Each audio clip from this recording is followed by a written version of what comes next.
साजिश शुरू हुई। और वो साजिश क्या थी?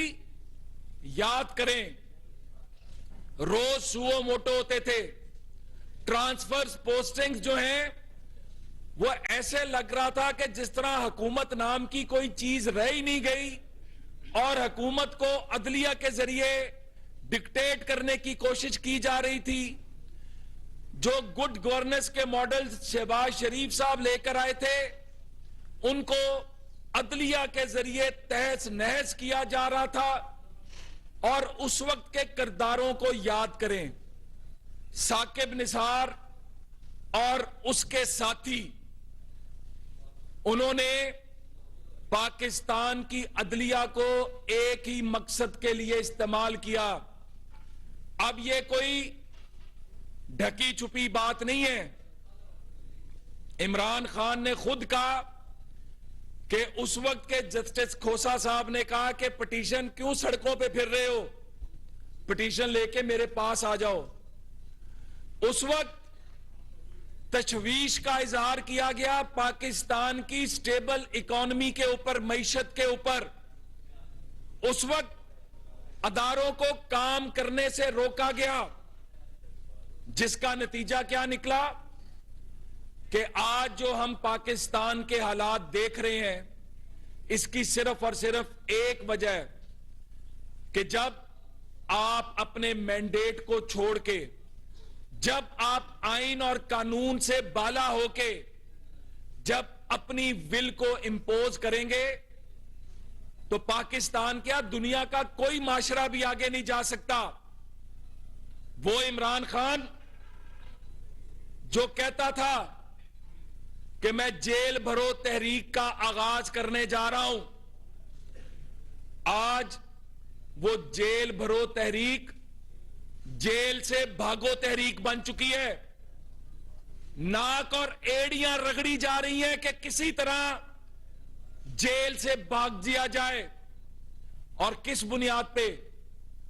ये इमरान खान जो कहता था दो नहीं एक पाकिस्तान, तो ये इसका जो पाकिस्तान था वो वाला पाकिस्तान है जिसमें तुम जुर्म भी करो, तुम सिविल नाफरमानी की तहरीक चलाओ, तुम बिलों को जलाओ। आप और मैं बिलों को जलाएं, हम सुबह जेल में होंगे। आप और मैं रियासत के खिलाफ नारा लगाएं, हम सुबह जेल में होंगे। आप और मैं अगर जाकर यह कहें कि हुंडी का कारोबार करो, बैंकिंग चैनल्स को इस्तेमाल ना करो, सुबह हमें पकड़कर जेलों में डाला जाएगा। आप और मैं अगर अपने एसेट्स को शो ना करें और इंतखाब लड़ने जाएं, यहां पर हमारे बैठे हैं मौजूद मेंबरान असेंबली, हम अगर इंतखाब लड़ने जाएं तो हमारे लिए 62-63, और वहां पर उसकी बेटी मौजूद है जो उसने शो नहीं की हुई, और उसके ऊपर कहते हैं कि सादिक और अमीन। आज ये दो तरफा इंसाफ नहीं चलेगा। घर बैठकर लाडला कहता है कि मुझको बेल दे दो, और उसको बेलें मिल भी जाती है। घर बैठकर कहता है, अदालत पूछती है कि मोहतरम आली जा 2 घंटे बाद आएंगे, 4 घंटे बाद आएंगे, 10 दिन बाद आएंगे, आप बता दें आप कब आ सकते हैं। तो ये सहूलत अल्लाह दिता को भी दें, ये सहूलत मुश्तबा शजाउर रहमान को भी दें, ये सहूलत राना मशहूद को भी दे, ये सहूलत फिर पाकिस्तान के आइन को फेंक दें, पाकिस्तान के कानून को फेंक दें, फिर ये सहूलत सबको दें। और तमाशा क्या बनाया हुआ है कौम के आगे। इस्तीफे देता, जब इस्तीफे दिए असेंबली से, एहतजाज किया कि हमारे इस्तीफे मंजूर करो। जब इस्तीफे मंजूर हो गए, एहतजाज कर रहे हैं हमारे इस्तीफे क्यों मंजूर किए।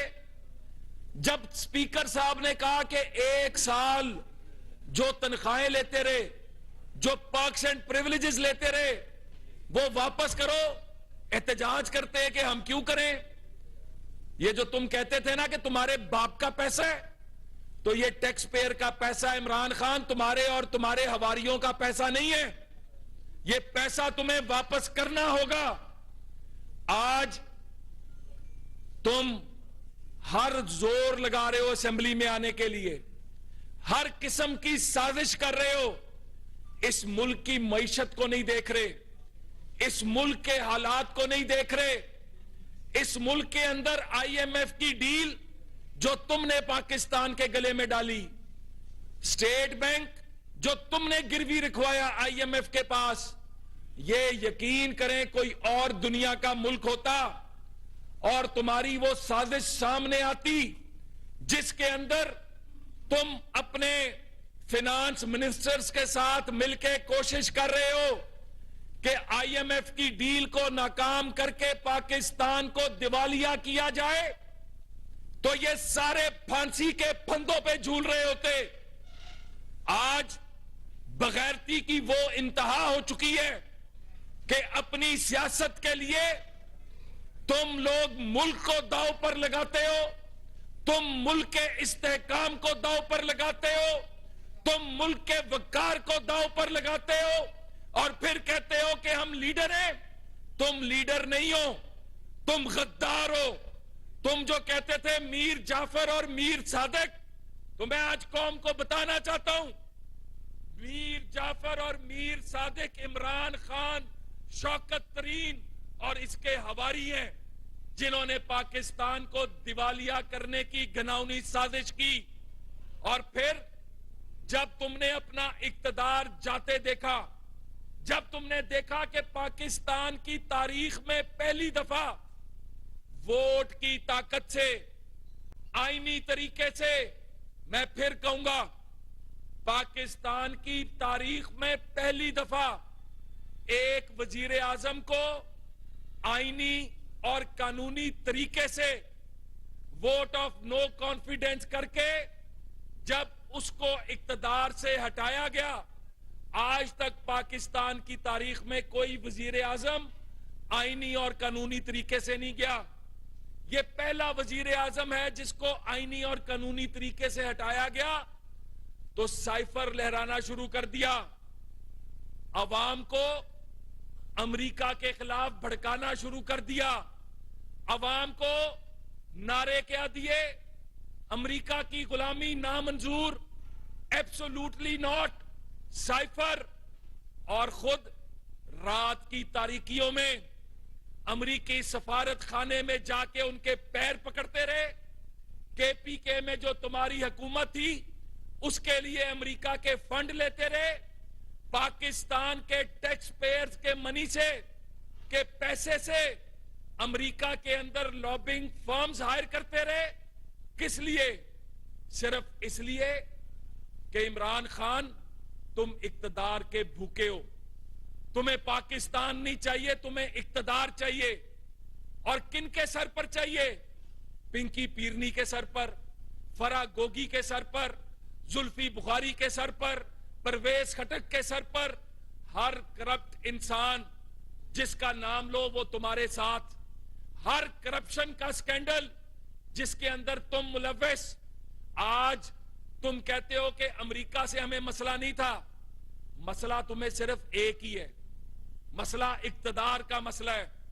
तुम इक्तदार के भूखे हो, तुम सिर्फ और सिर्फ इक्तदार चाहते हो।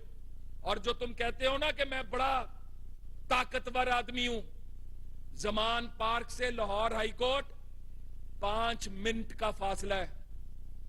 ये 5 मिनट तुम्हारे लिए सिराते मुस्तकीम बन चुके हैं। तुम वहां से हाई कोर्ट नहीं जा सकते। तुम अपने वर्करों को तो कहते हो कि गिरफ्तारी दो और खुद गिरफ्तारी से दौड़ते हो, खुद लोगों की कुर्बानी देते हो। मैं आज, मुझे ये कहते हुए अफसोस होता है कि आज जब हम अदलिया की बात करते हैं तो अदलिया के फैसलों का खमियाजा पूरे पाकिस्तान ने भुगता। अगर नवाज शरीफ साहब को एक झूठे केस में नाअहल ना किया जाता तो आज पाकिस्तान की यह हालत ना होती। 2017 में जब मियां नवाज शरीफ साहब को नाअहल किया जा रहा था पाकिस्तान ने आईएमएफ की जंजीरें तोड़ दी थी। पाकिस्तान आईएमएफ के चुंगल से बाहर आ गया था। ये हमारे दुश्मनों को पसंद नहीं आया था। ये पाकिस्तान मुखालिफ कुव्वतों को पसंद नहीं आया था। इसीलिए नवाज शरीफ साहब को नाअहल करके दोबारा हमें कर्ज की दलदल में फंसाया गया। पाकिस्तान में याद करें 2018 के बाद जब इमरान खान को मुसल्लत किया गया तो पाकिस्तान की तबाही का आगाज किया गया, मईशत के बेड़ा गर्क करने का आगाज किया गया। और आज